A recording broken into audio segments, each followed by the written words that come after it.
আমি Shubhadeep, welcome back to my channel digital coaching class. আজ আমরা পড়ব একাদশ শ্রেণীর ভূগোল। তো একাদশ শ্রেণীর ভূগোল 2 নম্বর অধ্যায় নিয়ে আমরা এর আগেও পড়েছিলাম কিছুটা। আজ বাদবাকি জিনিসগুলোকে নিয়ে আলোচনা হবে। অধ্যায়টার নাম কি না, পৃথিবীর উৎপত্তি ও তার বৈশিষ্ট্য নিয়ে। তো দেখো, পৃথিবীর উৎপত্তি সংক্রান্ত একটা তত্ত্ব বা প্রাচীন তত্ত্ব যেটা ছিল গ্যাসীয় মতবাদ কান্টের, সেটা আমরা আগের ভিডিওতে আলোচনা করেছি। আজকে আরও একটা মতবাদ নিয়ে আলোচনা হবে, সেটা হচ্ছে পৃথিবীর উৎপত্তি সংক্রান্ত জেমস এবং জেফিজের জোয়ারি তত্ত্ব। বোঝা গেল? মেনলি দেখো, এইখান থেকে তোমাদের শর্ট প্রশ্নই আসবে। তো তত্ত্বগুলো আমরা ভালো করে কেন ডিসকাস করছি সেটা আগে ভালো করে বোঝো। যে যদি তুমি পুরো তত্ত্বটা ভালো করে, যেমন আধুনিক মতবাদের মধ্যে কান্টের গ্যাসীয় তত্ত্ব, তারপরে আজকে আমরা করছি জোয়ারি তত্ত্ব যেটা জেমস ও জেফিজের, এবং পরবর্তীকালে আমরা পড়ব বিগ ব্যাং থিওরি।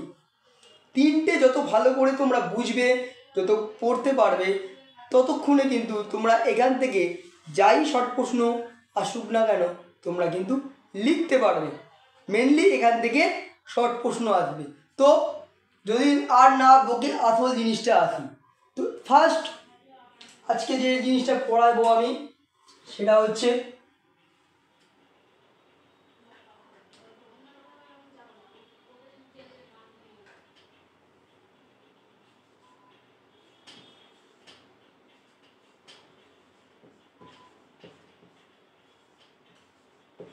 পৃথিবীর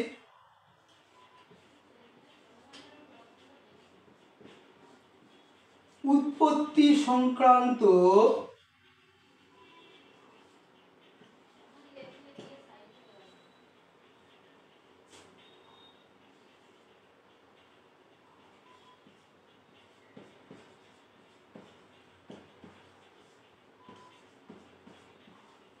জেমস ও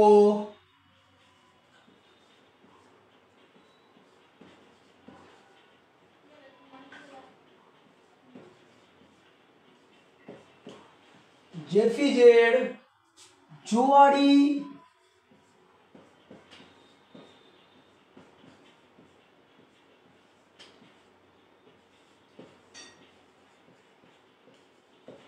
তত্ত্বের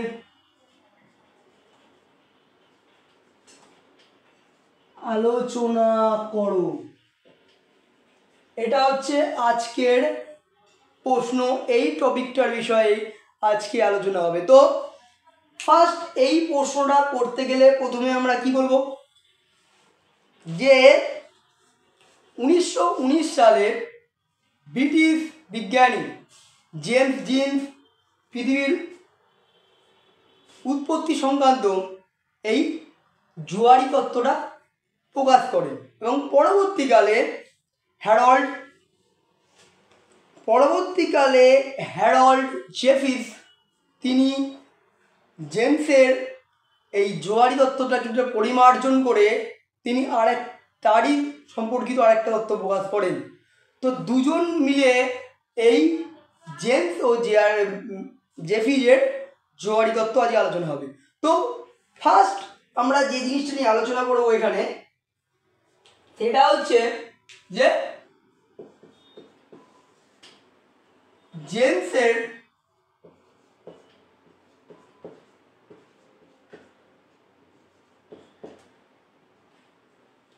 জোয়ারি তত্ত্বের মূল বক্তব্য।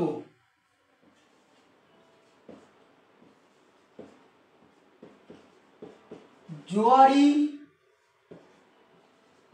তত্ত্বের মূল বক্তব্য।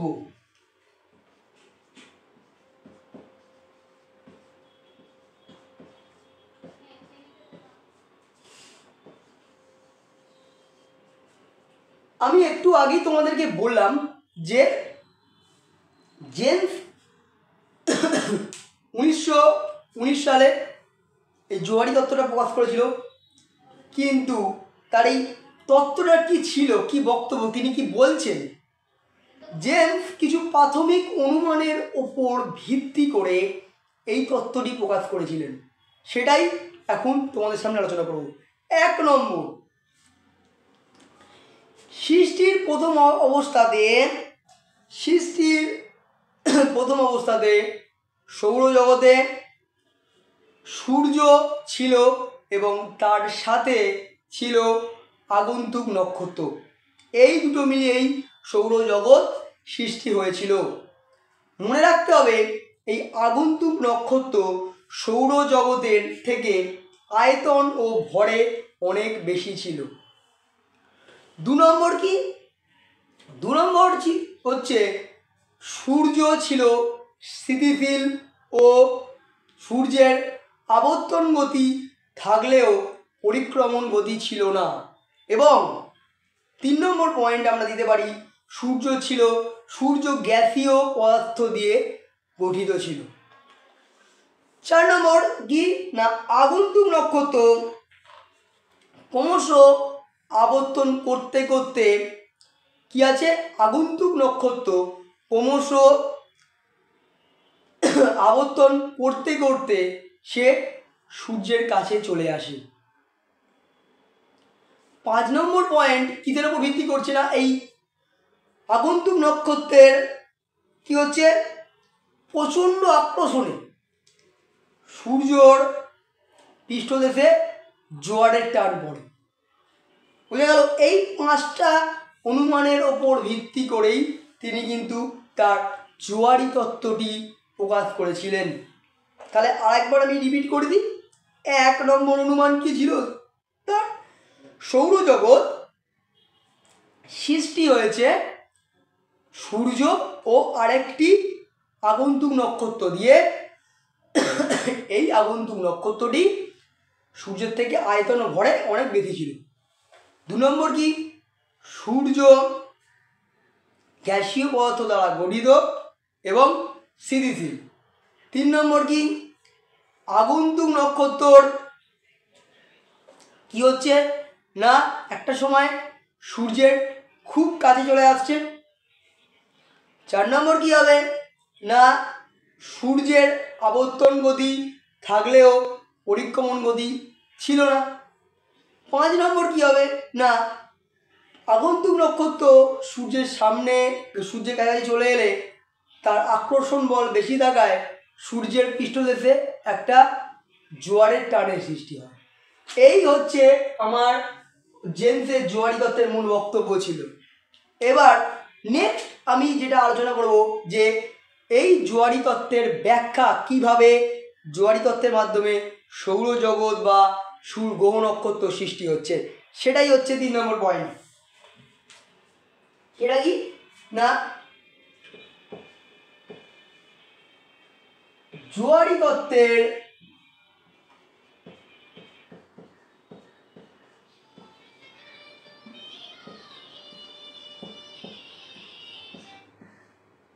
ব্যাখ্যা।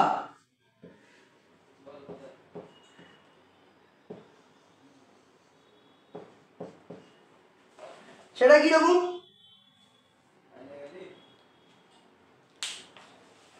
এই তত্ত্বের ভিত্তিতে, অনুমানের ভিত্তিতে বলা হয়েছে যে আগন্তুক এই নক্ষত্রটি পরিক্রমণ করতে করতে সূর্যের খুব কাছে চলে আসে, যার ফলে তার আকর্ষণ বল বেড়ে যায়। কারণ আমরা জানি, আগেই বলেছি যে আগন্তুক নক্ষত্রের ভর বেশি, তার জন্য তার আকর্ষণ বলও বেশি। আকর্ষণ বলের জন্য সূর্যের পৃষ্ঠদেশে কি হচ্ছে, জোয়ারের টানের সৃষ্টি হয়, যার ফলে একটা অংশ ফুলে গিয়ে, জোয়ারের জল যেরকম ফুলে ওঠে সেই রকম সূর্যপৃষ্ঠের একটা অংশ ফুলে ওঠে। সেখানে কি হচ্ছে, সেখান থেকে একটা গ্যাসীয় পিণ্ড,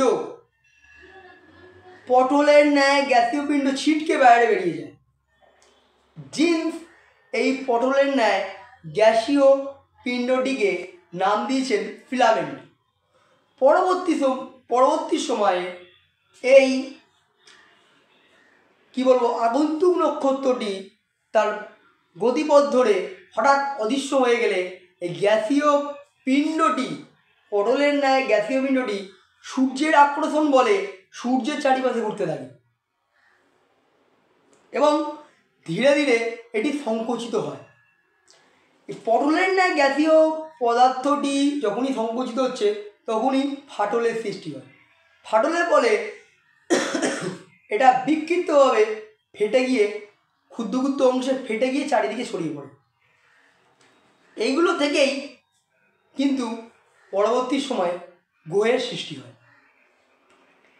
এই মেন হচ্ছে এই জিনিসটা যে পটলের ন্যায় গ্যাসীয় পিণ্ডটা যখন সংকুচিত হচ্ছে তারপরে তাটা ফাটল দেখা দিচ্ছে এবং চারিদিকে ক্ষুদ্র ক্ষুদ্র অংশে ফেটে গিয়ে ক্ষুদ্র ছোটো ছোটো অংশে পরিণত হচ্ছে, এইগুলোই গ্রহতে পরিণত হয়। এবং এই তত্ত্ব অনুসারে এই গ্যাসীয় পিণ্ডগুলি বা ক্ষুদ্র ক্ষুদ্র যে অংশে বিভক্ত হলো পটলের ন্যায়, তার জন্য সংকীর্ণ অংশে কিন্তু বুধ এবং নেপচুনের সৃষ্টি হয়েছে এবং মধ্যিখানে যে বড় অংশগুলো সেখানে বৃহস্পতি ও শনির ন্যায় বড় গ্রহের সৃষ্টি হয়েছে। এবারে বলতে পারি ঠিক একই প্রসেসে ক্ষুদ্র ক্ষুদ্র আরও অংশগুলি গ্রহের চারিপাশে ঘুরে, যেগুলো থেকে কিন্তু উপগ্রহের সৃষ্টি হয়েছে। ব্যাপারটা বলতে পারলাম যে মোট কথা এটা মাথায় নিয়ে নাও যে প্রথমে আগন্তুক নক্ষত্রের আকর্ষণ বলে সূর্য একটা অংশ ফুলে যাচ্ছে, ওখান থেকে একটা গ্যাসীয় অংশ ছিটকে বাইরে বেরিয়ে আসছে। পরবর্তীকালে সূর্যের আকর্ষণ বলে গ্যাসীয় অংশটি সেটা সূর্যের চারপাশে ঘুরছে এবং একটা সময় সেটা সংকুচিত হয়ে ফাটল ধরছে, সেখান থেকে বিক্ষিপ্তভাবে চারিদিকে ফেটে গিয়ে বিক্ষিপ্তভাবে চারিদিকে ছড়িয়ে পড়ছে। ওই ক্ষুদ্র ক্ষুদ্র অংশগুলোই কিন্তু গ্রহ নামে পরিচিত। একই প্রসেসে কিছু ক্ষুদ্র ক্ষুদ্র অংশ গ্রহের চারপাশে ঘুরছে, যেগুলোকে বলা হচ্ছে উপগ্রহ। এবার এটা তো গেল তোমার জেমসের জোয়ারি তত্ত্ব। এবার নেক্সট আমরা যেটা বলবো জেফিসের সংঘর্ষ মতবাদ। জেফিস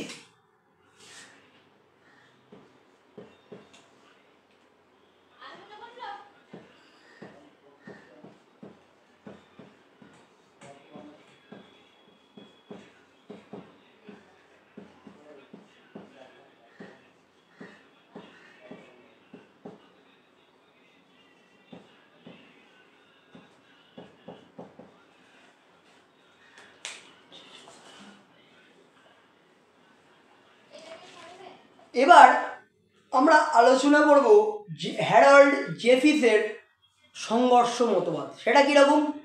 হ্যারল্ড জেফিসের মতে পৃথিবী বা সৌরজগৎ সৃষ্টি হওয়ার আগে সেখানে তিনটি নক্ষত্র ছিল। এক সূর্য, দুই আগন্তুক নক্ষত্র, তিন সঙ্গী নক্ষত্র। এবার কি বলছে, একটা সময় আগন্তুক নক্ষত্র এবং সঙ্গী নক্ষত্র সূর্যের খুব কাছে চলে আসে, যার ফলে আগন্তুক নক্ষত্রের সাথে সূর্যের সংঘর্ষের ফলে মাঝখান থেকে কি হচ্ছে, সঙ্গী নক্ষত্ররা ফেটে চূর্ণ বিচ্ছিন্ন হয়ে যায় এবং সেই সঙ্গী নক্ষত্র ক্ষুদ্র ক্ষুদ্র অংশ কিছু অংশ মহাকাশে ছড়িয়ে পড়ে, আর বাকি অংশ আদি যে সূর্যটা ছিল আদি সূর্যের চারপাশে সূর্যের আকর্ষণে সূর্যের চারপাশে ঘুরতে থাকে, যেগুলো কি আমরা বলছি গ্রহ। এই একই পদ্ধতিতে কিন্তু উপগ্রহ সৃষ্টি হয়। মোট কথা ব্যাপারটা হচ্ছে এই, সৌরজগৎ সৃষ্টির সময় বা সৌরজগৎ সৃষ্টি হওয়ার আগে মহাকাশে তিনটি নক্ষত্র ছিল। এক হচ্ছে সূর্য, দুই সঙ্গী নক্ষত্র, তিন আগন্তুক নক্ষত্র। এই আগন্তুক নক্ষত্র সঙ্গী নক্ষত্র কিন্তু সূর্যের কাছেই খুব চলে আসে। সূর্যের সাথে আগন্তুক নক্ষত্রের সংঘর্ষে বলে মাঝখান থেকে সঙ্গী নক্ষত্র চূর্ণ বিচ্ছিন্ন হয়ে যায় এবং চারিদিকে ছড়িয়ে পড়ে। এর কি চূর্ণ বিচ্ছিন্ন হয়ে যাওয়া ক্ষুদ্র ক্ষুদ্র অংশের কিছু অংশ মহাকাশে ছড়িয়ে পড়ে, আর বাকি কিছু অংশ সূর্যের চারিপাশে সূর্যের আকর্ষণ বলে ঘুরতে থাকে, যেগুলো কি আমরা বলি গ্রহ। এবং এই গ্রহের চারিপাশে একই পদ্ধতিতে কিছু ক্ষুদ্র ক্ষুদ্র অংশ ঘোরে, যেগুলো কি বলা হয় উপগ্রহ। এটি হচ্ছে অ্যাকচুয়াল জেফিদের কিন্তু তোমার সংঘর্ষ মতবাদ। জেফিস এবং জেমসের দুটো মতবাদকে একত্রিত করেই পৃথিবীর উৎপত্তি সংক্রান্ত জোয়ারি মতবাদ। বুঝতে পারলাম? বলতে পারলাম আমি তোমাদেরকে। এবার আমরা পড়ব যে এই যে জেমস ও জেফিসের জোয়ারি তত্ত্বের কি না জোয়ারি তত্ত্বের গুরুত্ব। জেমস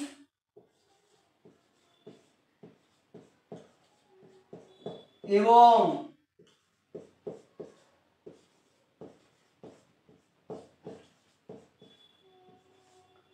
জেফিসের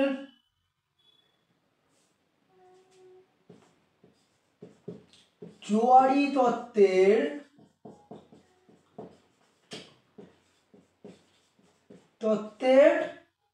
গুরুত্ব।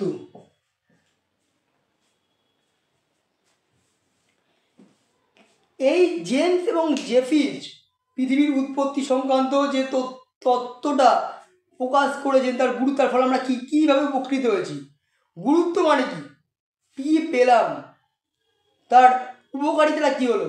1 নম্বর হবে, বেশি দেবে না, অল্প করে। যদি গুরুত্ব বলে আশা করছি জানা দরকার। 1 নম্বর, সহজ সরল ব্যাখ্যা।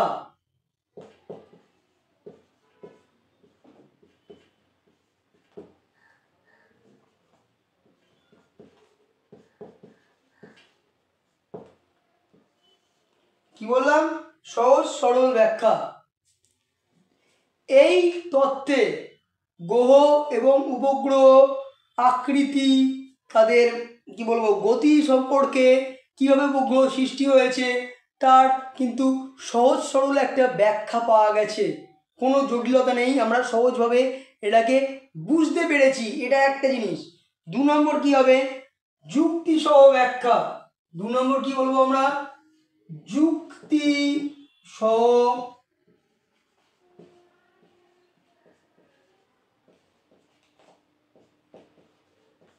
ব্যাখ্যা।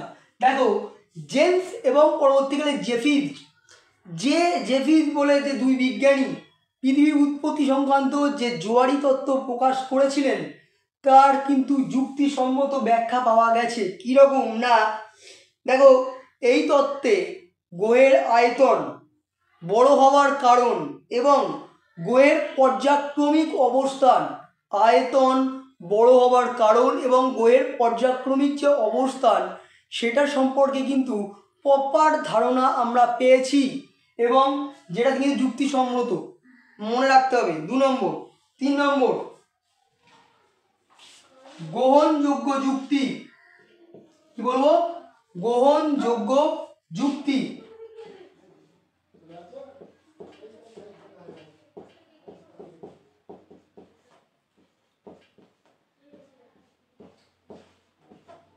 গ্রহণযোগ্য যুক্তি, যে যুক্তি জেফিস এবং বিজ্ঞানী জেমস দিয়েছেন, যুক্তিগুলো প্রতিটা গ্রহণযোগ্য।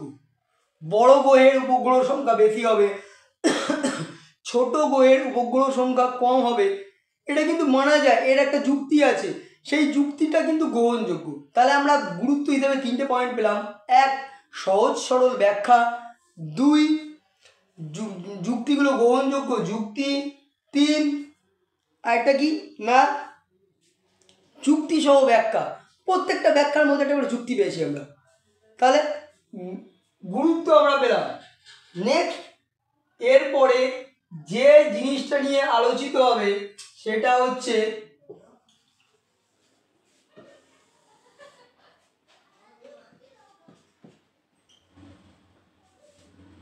হচ্ছে জোয়ারি তত্ত্বের সমালোচনা।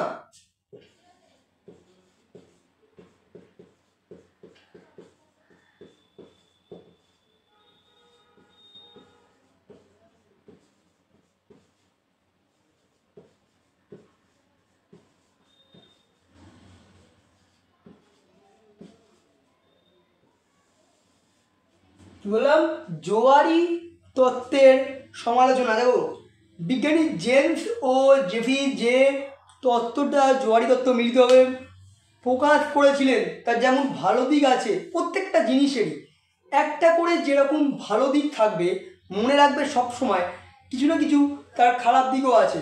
সব একটা জিনিসের সব ভালো থাকতে পারে না।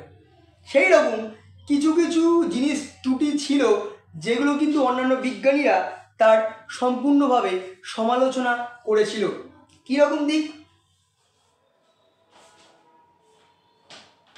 ফার্স্ট আমরা পয়েন্ট করতে পারি এক, যে আগন্তুক নক্ষত্রের ব্যাখ্যা। আগন্তুক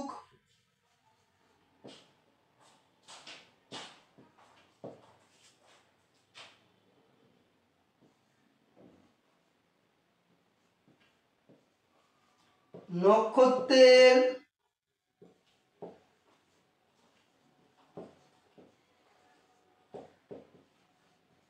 ব্যাখ্যা।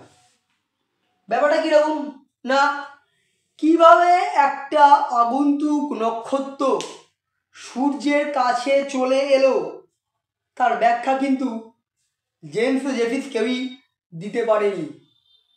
কিভাবে এলো, কেন আসবে, প্রপার ব্যাখ্যা কিন্তু তারা দিতে পারেনি। 2 নম্বর কি,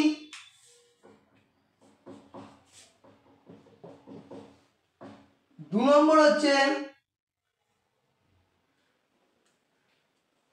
যে উপাদান। কি বললাম, উপাদান।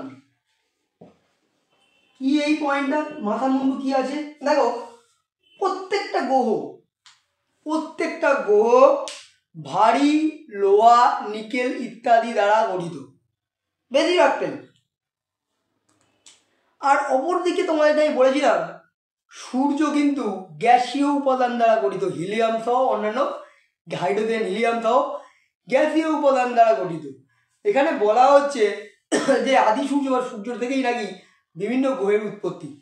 যদি বিভিন্ন গ্রহের উৎপত্তি সূর্য থেকেই হয়, তাহলে সূর্যের উপাদান যদি গ্যাসীয় উপাদান দ্বারা সূর্য তৈরি হয়, তাহলে তো গ্রহগুলো গ্যাসীয় উপাদান দ্বারা তৈরি হওয়া উচিত। কিন্তু আমরা কি বলছি, বা গ্রহগুলো কী দিয়ে তৈরি, এখানে বলেছে ভারী বস্তু দিয়ে তৈরি। তাহলে কী করে হয়?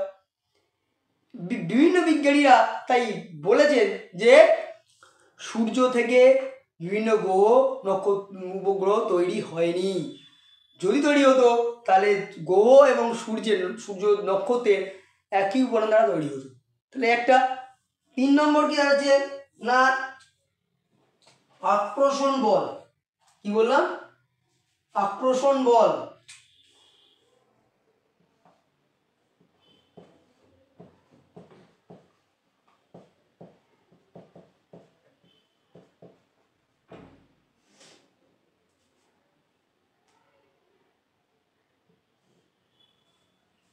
দেখো বিজ্ঞানীদের মতে মহাকাশে বা মহাবিশ্বে প্রত্যেকটা নক্ষত্র একে অপরের থেকে এত বেশি দূরে অবস্থিত যে তাদের মধ্যে সংঘর্ষ হওয়া সম্পূর্ণভাবে অসম্ভব।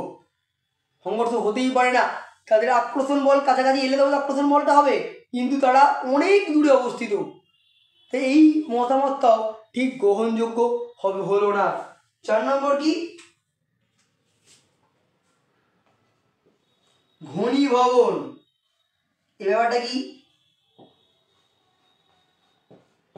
দেখো, আমি জেমসের তত্ত্ব পড়াবার সময় তোমাদেরকে আমি বলেছিলাম যে সূর্যের যে ফুলে যাচ্ছে আদি সূর্যটা, তারপরে ওখান থেকে একটা গ্যাসীয় পিণ্ড বেরোচ্ছে, পরবর্তীকালে ওই গ্যাসীয় পিণ্ড তো কী হচ্ছে, ঘনীভূত হচ্ছে এবং সংকুচিত হচ্ছে। কিন্তু ব্যাপারটা হচ্ছে ঘনীভূত কেন হবে, ঘনীভূতটা কি কারণে ঘটবে, এই ঘনীভূত হওয়ার কারণটা কিন্তু এরা ব্যাখ্যা করতে পারেনি। কিভাবে, কি পদ্ধতিতে যে আদি সূর্য থেকে বেরিয়ে আসা গ্যাসীয় উপাদান ফিলামেন্ট কি পদ্ধতিতে ঘনীভূত হলো, সেটা কিন্তু এই দুজন বিজ্ঞানী জেমস ও জেফিস ব্যাখ্যা করতে পারেনি। এই 4টে মেনলি জোয়ারি তত্ত্বের সমালোচনায় পড়ে এবং বাকি এই তিনটে আগের তিনটে হচ্ছে গুরুত্ব। তো আরেকবার আমরা আঁকাটার দিকে একটু তাকিয়ে দেখি। দেখো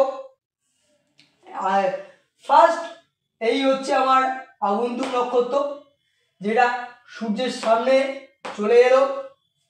2 আগন্তুক নক্ষত্রের আকর্ষণে সূর্যের স্ফীতি হলো, মানে জোয়ারের জন্য যেমন ফুলে ওঠে, এও ফুলে উঠলো, ফুলে ওঠে ওই যে ওখানটা পটলের ন্যায় তৈরি করলো। 3 স্টেপে কি হচ্ছে, এটা হচ্ছে 1, মনে রাখতে হবে, এই 1 নম্বর ফার্স্ট স্টেজ, এটা আমার সেকেন্ড স্টেজ, এটা থার্ড। 3 নম্বর কি হচ্ছে, সূর্য থেকে গ্যাসীয় অংশটা ছিটকে বাইরে বেরিয়ে যাচ্ছে। 4 নম্বরে কি হবে, যে নক্ষত্রের আগমন ঘটছে এবং নক্ষত্র কখন চলে যাবে যখন নিজের মতো করে, তখন কি করছে, এ গ্যাসীয় উপাদানটা ঘুরছে। এবারে 5 নম্বর পয়েন্টে কি হচ্ছে না, গ্যাসীয় উপাদান সংকুচিত হচ্ছে ঘনীভূত হওয়ার ফলে এবং ছিটকে বেরিয়ে গিয়ে এই আমার সূর্য আর এই আমার বিভিন্ন নক্ষত্র তৈরি করছে, বিভিন্ন গ্রহ তৈরি করছে। এই হচ্ছে প্রসেস। যদি আশা করছি তো এই সেমিস্টারে ফার্স্ট সেমিস্টারে তোমাদের বড় প্রশ্ন থাকবে না, সেক্ষেত্রে তোমাদেরকে আঁকতে হবে না। যদি বড় প্রশ্ন থাকে এইটা পরবর্তী সময় যদি গ্র্যাজুয়েশন করো বা অন্য হায়ার স্টাডিজ করো, তাহলে কিন্তু তোমাদের মনে রাখতে হবে এটা কিন্তু আঁকতে হবে। তো আজকে আমার জেমস ও জেফিজের পৃথিবীর উৎপত্তি সংক্রান্ত মতামত বা জোয়ারি তত্ত্বটি আমি ব্যাখ্যা করলাম। আশা করছি তোমাদেরকে ভালো করে বোঝাতে পেরেছি। যদি বুঝে থাকো তাহলে অবশ্যই লাইক করো এবং চ্যানেলটিকে নতুন হলে সাবস্ক্রাইব করো, প্রচুর প্রচুর শেয়ার করো। আর কিছু তোমার থেকে চাই না, আরও অনেক ভিডিও তোমরা পাবে। আর যদি বুঝতে অসুবিধা হয় অবশ্যই কোনখানটা বুঝতে পারোনি আমাকে কমেন্ট করে জানাও। আর একটা কথা বলার আছে, যেটা হচ্ছে আমি নতুন সেশনের জিওগ্রাফি ক্লাস চালু করেছি অনলাইন, পুরো অফলাইনের মতোই হবে। জাস্ট তোমরা দূরে, আমি এখানে, তোমরা তোমাদের বাড়িতে এই ক্লাসটা করবে। প্রতিটা শর্ট প্রশ্নর জন্য তোমরা আলাদা পিডিএফ করে নোট পাবে এবং বড় প্রশ্ন বা কনসেপ্ট আমরা বারবার করে বোঝাবো, অসুবিধা হবে না। খুব অল্প টাকায় আমরা 11-এর ক্লাস, আবারও বলছি, মাত্র থিওরি প্র্যাকটিক্যাল মিলিয়ে 300 টাকা, বোঝা গেল। আর 12-এর ক্লাস 350। যারা যারা অনলাইনে পড়তে চাও অবশ্যই আমার সাথে কমেন্ট করো, কমেন্ট বক্সে জানাও এবং কমেন্ট বক্সে পিন কমেন্টে আমার নাম্বার দেওয়া থাকবে, হোয়াটসঅ্যাপ নাম্বার, যোগাযোগ করো, অনলাইনে পড়তে পারো। আমরা নতুন সেশন চালু করেছি। ফিরে আসছি আর একটা নতুন ভিডিও নিয়ে। ততক্ষণে ভালো করে এটা ব্যাপারটা বোঝো এবং নিজে নোটস তৈরি করো। আর বুঝতে অসুবিধা হলে আমি তো আছি।